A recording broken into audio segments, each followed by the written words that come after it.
Ela sempre respondia: eu não posso. Nunca explicava por quê. Até que, numa noite, ela apareceu na minha casa. Estava abatida. Parecia não dormir havia dias. Sentamos na varanda. Ficamos um longo tempo em silêncio.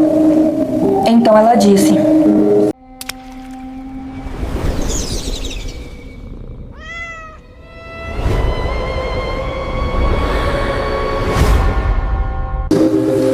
minha melhor amiga me pediu para engravidar. Meu nome é Bianca, tenho 22 anos e existe uma única pessoa no mundo que conhece o segredo que escondo desde que nasci: a Laura. Nos conhecemos quando tínhamos 6 aninhos, no primeiro dia de aula. Crescemos praticamente dentro da casa uma da outra, éramos inseparáveis. Quando completamos 16 anos, resolvi contar a verdade. Eu nasci com uma condição extremamente rara. Apesar de ter sido criada como menina e me identificar como mulher, desde sempre meu corpo também possui o órgão sexual masculino. Passei anos... o órgão sexual masculino funcional. Passei anos escondendo de todo mundo. Achei que perderia minha melhor amiga, mas ela apenas respondeu: você continua sendo a Bianca. Nunca mais tocamos no assunto. Nossa amizade continuou exatamente igual. 6 anos depois, numa tarde de sábado, nós duas estávamos no shopping tomando café, como fazíamos praticamente todo mês. Conversávamos sobre trabalho, contas para pagar, séries e ficantes. Foi então que, do nada, ela fez uma pergunta estranha: Bianca, você pretende ter filhos? Respondi que nunca tinha pensado muito nisso. Ela ficou mexendo no copo de café por alguns segundos antes de falar. Os médicos disseram que eu tenho uma reserva ovariana muito baixa. Talvez eu entre na menopausa cedo. Na época, eu nem sabia direito o que era isso. Ela explicou que talvez tivesse poucos anos para conseguir engravidar. Fiquei com pena. Então ela sorriu sem graça. Eu queria te pedir uma coisa meio estranha. Então eu brinquei: você vai me pedir um rim? KKK. Você vai me pedir um rim? Ela riu. Depois ficou séria outra vez. Eu queria que você fosse a mãe e o pai do meu filho. Quase deixei a xícara cair. Ela explicou que nunca confiou em bancos de sêmen.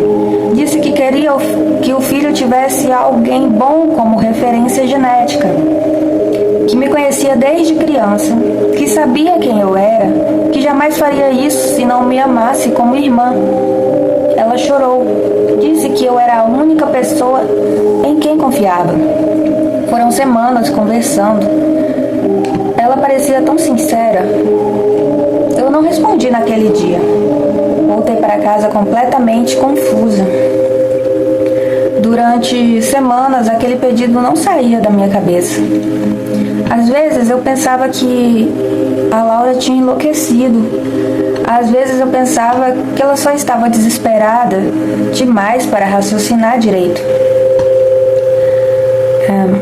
Em outros momentos, eu lembrava do quanto ela sempre esteve ao meu lado, de tudo que ela já tinha feito por mim. Ela conhecia meu maior segredo desde os 16 anos e nunca usou contra mim. Nunca fez uma piada, nunca contou para ninguém, nunca me tratou diferente. Se existia alguém em quem eu confiava, era nela. Ela nunca me pressionou. Às vezes mandava mensagem perguntando como eu estava, como se o assunto nem existisse. Às vezes mandava uma mensagem perguntando como tinha sido meu dia. Outras vezes me chamava para tomar café, assistir a um filme ou passear no shopping, como sempre fazíamos. Ela parecia respeitar o meu tempo. Foi justamente isso que me convenceu. Um sábado à tarde, enquanto caminhávamos pelo calçadão da praia, parei, respirei fundo e disse: eu aceito. Ela começou a chorar, me abraçou tão forte que quase perdeu o equilíbrio. Ficou repetindo que nunca esqueceria aquilo, que eu estava realizando o maior sonho da vida dela. Naquele momento, eu realmente acreditei que estava ajudando minha melhor amiga. Disse que eu tinha mudado a vida dela. Na época eu achei que estava ajudando. É a mesma coisa. Na época eu achei que estava ajudando minha melhor amiga a realizar o sonho de ser mãe. Hoje eu sei que foi apenas uma peça de um plano maior. A gravidez aconteceu logo na primeira tentativa. Laura ficou radiante, ia a todas as consultas, mandava fotos do ultrassom, escolhia nomes, comprava roupas, falava do quarto do bebê. Calma.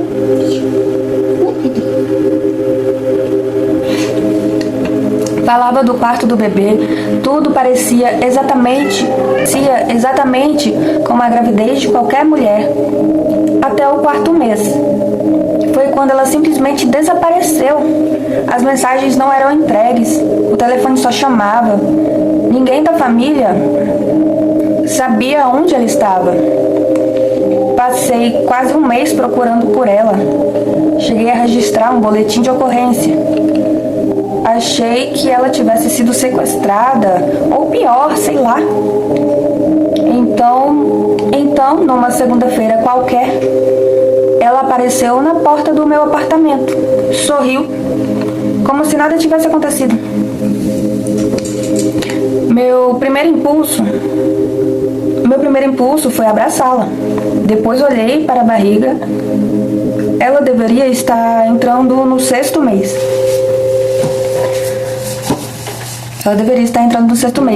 Mas não havia barriga nenhuma. Perguntei o que tinha acontecido. Ela baixou a cabeça.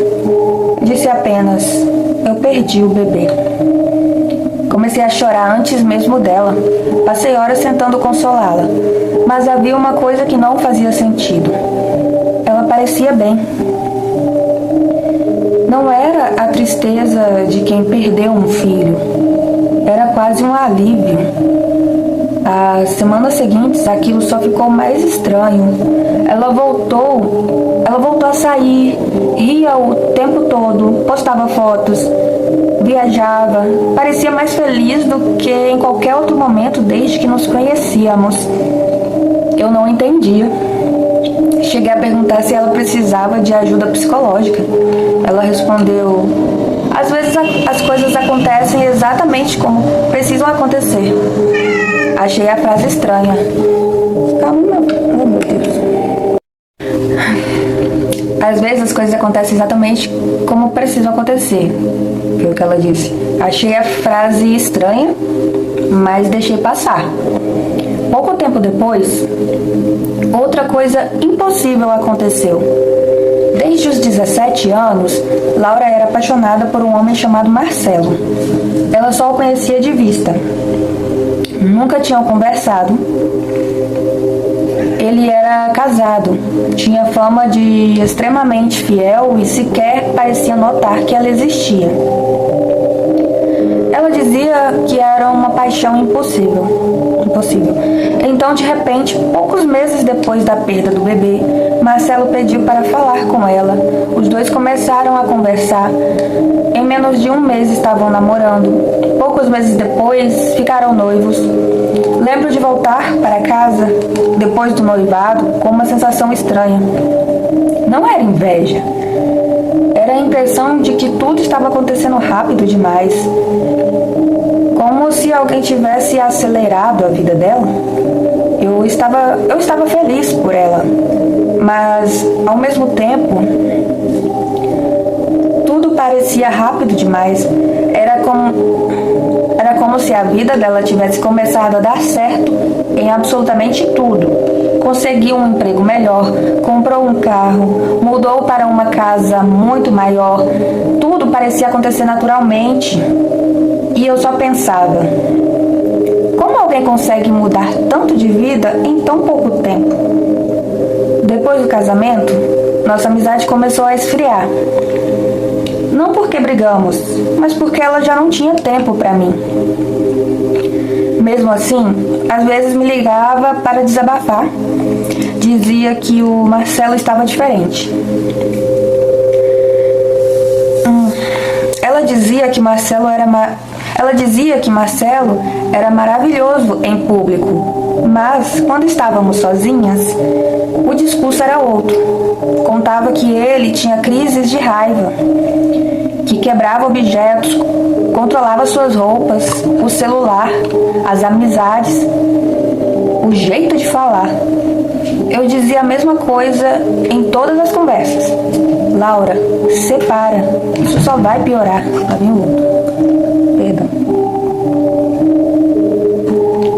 Isso só vai piorar. Ela sempre respondia, eu não posso. Nunca explicava por quê. Até que, numa noite, ela apareceu na minha casa. Estava abatida. Parecia não dormir havia dias. Sentamos na varanda. Ficamos um longo tempo em silêncio. Então ela disse, eu preciso te contar uma coisa. Olhei para ela sem entender. Ela respirou fundo e falou, eu menti para você. Disse que nunca teve problema de fertilidade. Que inventou a história da baixa reserva ovariana porque precisava que eu acreditasse. Fiquei sem entender. Então ela respirou fundo e falou a frase que destruiu nossa amizade. Eu não queria um filho, eu precisava dele. Ela contou que participou de um ritual indicado por uma mulher conhecida na cidade por fazer trabalhos. Não era apenas sobre o Marcelo, era sobre tudo. O homem que ela amava, dinheiro, conforto, uma casa bonita, uma vida perfeita. Ela acreditou e fez. Perguntei quase sem voz. O que você fez com o bebê? Ela começou a chorar, mas não era um choro de arrependimento. Era de culpa. Disse apenas, eu o entreguei. Nunca explicou a quem, nem como. Ela terminou dizendo, achei que você fosse entender. Nossa amizade sempre sobreviveu a tudo. Olhei para ela por alguns segundos. A mulher que estava na minha frente já não era a Laura que dividia o lanche comigo na escola. Respondi apenas, você não me escolheu porque confiava em mim. Você me escolheu porque precisava de mim. Ela não era mais a minha melhor amiga. Talvez já não fosse, havia muito tempo.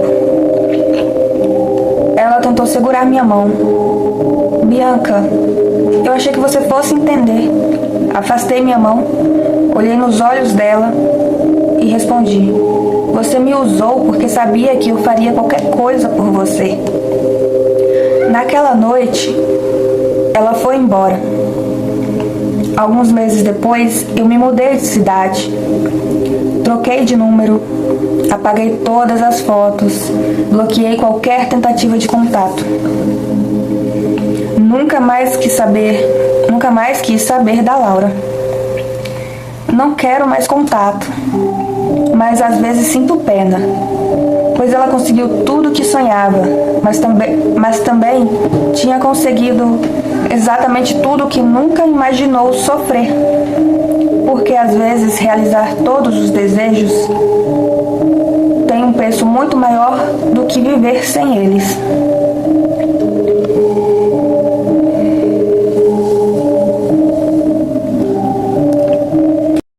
Oi, eu voltei aqui pra falar. Eu acho que tá ficando perceptível que eu não consigo fazer comentários. Eu não me sinto segura pra fazer comentários devido ao meu autismo. Devido ao meu autismo, eu não tenho filtro. E eu não sou, muitas vezes, durante toda a minha vida, até mesmo antes de ter o diagnóstico, eu fui mal interpretada.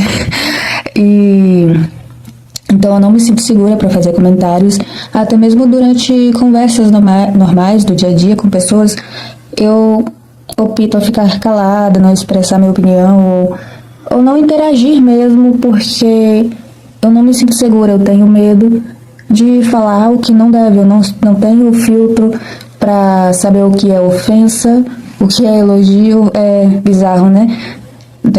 É um pouco inacreditável, mas é verdade, isso faz parte do autismo.